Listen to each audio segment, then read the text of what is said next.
भारत का लोकतंत्र अब एसआईआर की चपेट में है।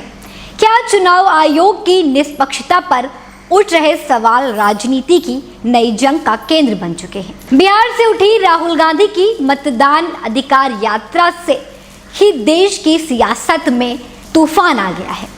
रविवार को एक और सासाराम की धरती से राहुल गांधी ने बीजेपी और चुनाव आयोग पर वोट चोरी का गंभीर आरोप लगाया, तो दूसरी ओर चुनाव आयोग की पूरी बेंच मैदान में उतर आई, प्रेस कॉन्फ्रेंस कर दी, अल्टीमेटम भी दे दिया और साफ कहा या तो सबूत दो या देश से माफी मांगो। बिहार की राजनीति जमीन पर इन दिनों एक और चुनाव से पहले असली लड़ाई लोकतंत्र को लेकर लड़ी जा रही है। केंद्र के वरिष्ठ नेता और लोकसभा के विपक्ष के नेता राहुल गांधी ने एसआईआर के नाम पर वोट की चोरी का आरोप लगाते हुए मतदान अधिकार यात्रा की शुरुआत कर दी है। ये यात्रा 16 दिनों में बिहार के 20 जिलों से होकर गुजरेगी और करीब 1300 किलोमीटर का सफर तय करेगी।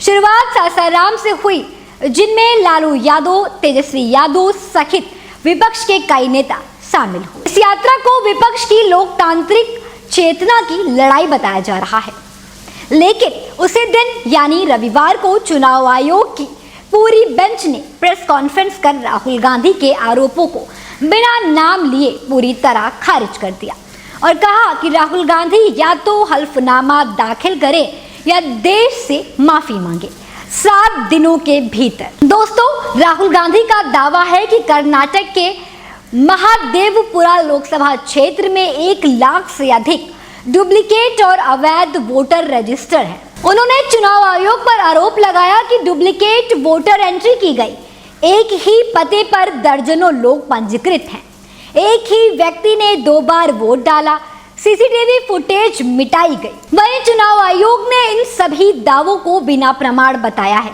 और कहा है कि ये आरोप लोकतंत्र की शाख को नुकसान पहुंचा रहे हैं। कांग्रेस नेता जयराम रमेश का कहना है कि राहुल गांधी ने वही आंकड़े रखे जो चुनाव आयोग की वेबसाइट से लिए गए हैं। उन्होंने कहा चुनाव आयोग सिर्फ अपनी विफलता ही नहीं बल्कि पक्षपाती रवैये से भी बेनकाब हो गया है। वही राहुल गांधी ने औरंगाबाद में कहा पहले चोरी चुपके से होती थी, अब चुनाव आयोग खुलेआम चोरी कर रहा है, लेकिन बिहार में ऐसा नहीं होने देंगे। आने वाले दिनों में राहुल गांधी की यात्रा बिहार के और जिलों से होकर गुजरेगी और एसआईआर को लेकर जन जागरण अभियान तेज हो गया है, लेकिन साथ ही 7 दिनों का चुनाव आयोग का अल्टीमेटम भी खत्म होगा, या तो सबूत होगा या फिर माफी मांगी जाएगी।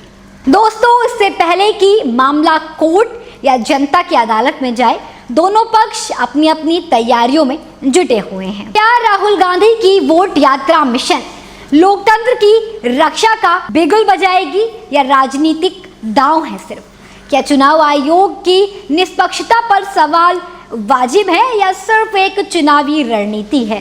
जवाब शायद बिहार की सड़कों पर नहीं, 2024 की ईवीएम में पड़े वोटों से मिलेगा। लेकिन फिलहाल दोस्तों, देश की राजनीति एसआईआर और सत्य की लड़ाई में उलझ चुकी है। फिलहाल के लिए इतना ही।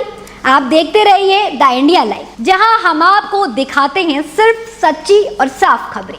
ऐसी ही खबरें देखने के लिए सब्सक्राइब भी जरूर करें और आपकी क्या प्रतिक्रिया है हमें कमेंट में भी जरूर बताएं।